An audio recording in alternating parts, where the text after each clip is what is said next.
I'm Harry and welcome to the Loot Drop. Today we're going to talk about funding Aussie games, Bayonetta 3, and I'm going to bust out some sweet moves on the greatest Tony Hawk video game of all time. It smells like feet.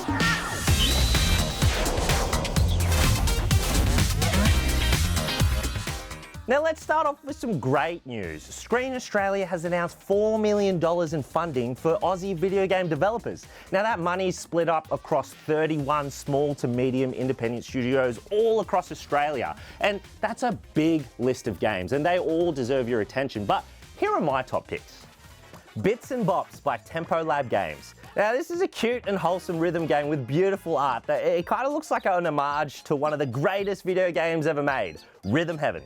My next one's the Dungeon Experience by Bone Assembly. Now, if you're like me, you've long wanted to play a first-person dungeon exploration game hosted by a low-level RPG enemy crab, which was developed by some Aussies who once pitched a Seinfeld point-and-click adventure game. Or is it just me?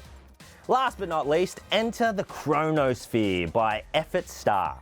It's super hot, meets asteroids, meets that Macca's toy with the ball in the maze that you have to wiggle and move around, and it looks like it's going to tap into those pleasure centers of my lizard brain. Funds like this means we're acknowledging how important Aussie games are to the wider game audience. Plus, that injection of cash locally means local developers can continue to make great games and grow the gaming industry here in Australia. And there's a deep history of video games being made in Australia. So here's a little did you know. Did you know that The Artful Escape, Bioshock 1 and 2, Borderlands a pre-sequel, Crossy Road, Florence, Fruit Ninja, Hollow Knight and Silksong, Shadowrun, Unpacking and Untitled Goose Game were all developed in Australia? Aussies are great at making video games. There are no jokes here. Give Aussie developers more money to make games. And who knows, maybe your next favourite game will be developed by a company here in Australia. Psst. Big news on Skate 4 this past week. Skate. What? Skate. I didn't know how to skate. No, it's called Skate. Well, it's technically all lowercase skate full stop. Oh, okay. Now for anyone else thinking that the fourth Skate game will be called Skate 4 and not all lowercase skate full stop, apparently this was a very deliberate decision by developer Full Circle. It's because all lowercase skate full stop is not a sequel. It's not a remake, a reboot, a remaster, or a prequel. It's all lowercase skate full stop. With the new name comes a new pricing model. Free. It'll be free to play. It'll have cross-play and it's set in the brand new city of San Vansterdam. Now, I'm a little cautious of free-to-play games because there's just been so many that have been mild. Like remember Evolve? No, you don't. Because that went free-to-play and no one free-to-played it. And look, there have been some excellent free-to-play games like Apex Legends. That game rules. And Full Circle have cited Apex as a blueprint for all lowercase skate full stop. So maybe it'll be all right, full stop. Tony Hawk ollied so that all lowercase skate full stop could 360 variable no scope. So we're going to pay respect to the king Anthony Hawk by playing Tony Hawk Shred. So Tony Hawk Shred is their on-rails skateboarding game that has a proprietary controller.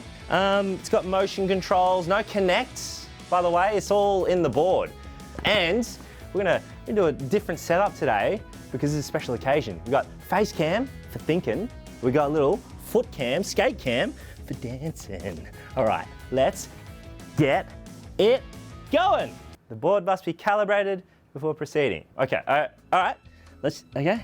How do I, okay. Oops, nope, okay. Oh, nope. Start, okay, nope. Turn that on, that's on. Great, this is about as tedious and frustrating as it is setting up this entire thing, because, here we go. Hey, Tony. Hey, man. Yeah, we're here. Yeah. You need to calibrate it. Yep, I know. First thing is the sensors. Yep.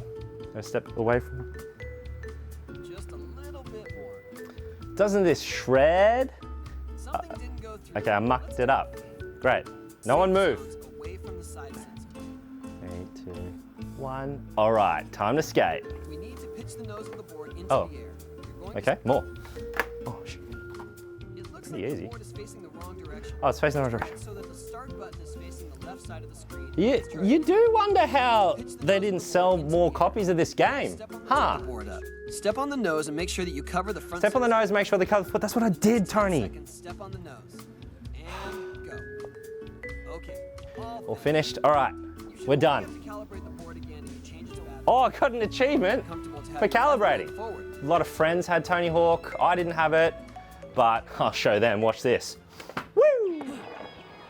When you do this, if you do this, you can. Oh yeah. Okay. Woo! Oh, kickflip. Okay. And I believe if you grab a sensor while you're. See that? Picking the board.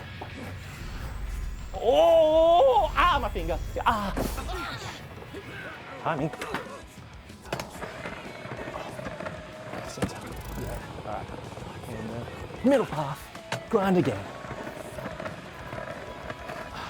This is actually sick. 2 times.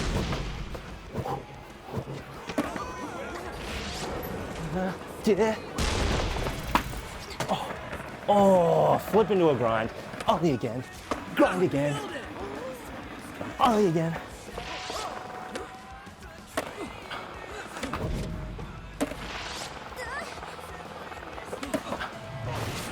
Oh, come on. If I do this, does that do it? No, it doesn't. 18 seconds. Come on. Nearly there.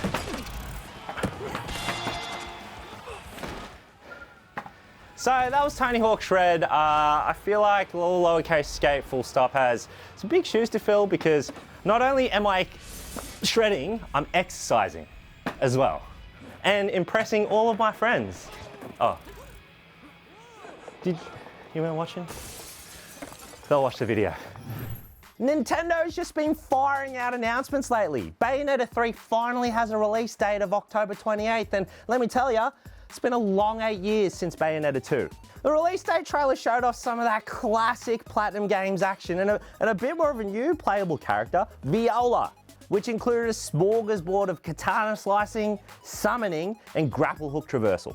Look, not to break the illusion of how the loot drop sausage is made, but our producer Dan, he wrote the script for this episode, and he started to type in the synopsis of Bayonetta, and I had to take it out because it sounded like the mad ramblings of a man trapped in a hotel with a typewriter. Safe to say, what we've seen of Bayonetta 3's story looks to be appropriately unhinged. I was afraid that Bayonetta 3 was going to fall into that Metroid Prime 4 category of announced but never released. Like seriously, there's so little Metroid Prime 4 information out there that it's hard to write a whole new story about. But I will mention it again because we have to keep the dream alive. That's the loot drop. Coming out this week is the Multiverses Open Beta on PlayStation, Xbox and PC, Captain Velvet Meteor The Jump Plus Dimensions on the Switch, Bear and Breakfast on PC and Switch, Digimon Survive on all platforms, and Xenoblade Chronicles 3 on the Switch. The best thing about being the new kid on the ABC block is that there's just all this old stuff to go through. And hey, let me know if you want to see us try and hook this up and play it, and we might give it a whirl. Ooh. Hello, this is Harry Jun. Oh, hi, Jeff Keighley. Yes, I'll be more than happy to host the Summer Games Fest. Oh, Metal Gear Solid 6. No, I'll keep that under wraps. No, you hang up. No, you hang up. Put Kojima on. I know he's there. I can hear him. He's giggling.